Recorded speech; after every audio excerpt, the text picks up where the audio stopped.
Hello everyone! Summer is almost here and today I wanted to share an easy and fast way to make raised garden beds. We started off by cleaning up the yard and trimming the hedges.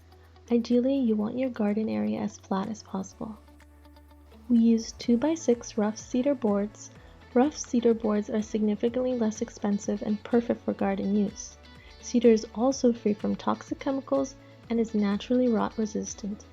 These inexpensive planter blocks can be purchased from the Home Depot. You basically slide your wood boards into the blocks, then hammer in a rebar in the middle of the block. This will prevent your bed from shifting. Keep in mind, if you are making a tall and wide bed, use shorter boards between blocks, as the volume of the soil can put too much pressure against the board, which can cause warping. To fill our beds, we use tree branches, trimmings, grass clippings, and straw.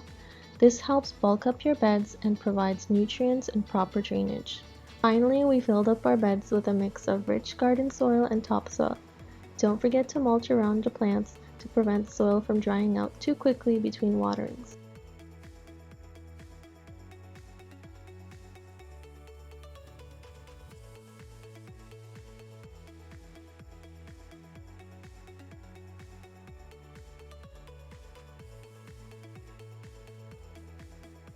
I love that you can make the raised beds as short or tall depending on your needs. The plants are thriving and I'm really happy with the way it turned out.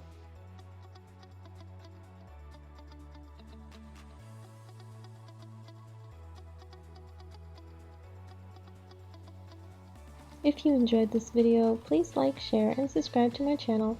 Thanks for watching and see you soon.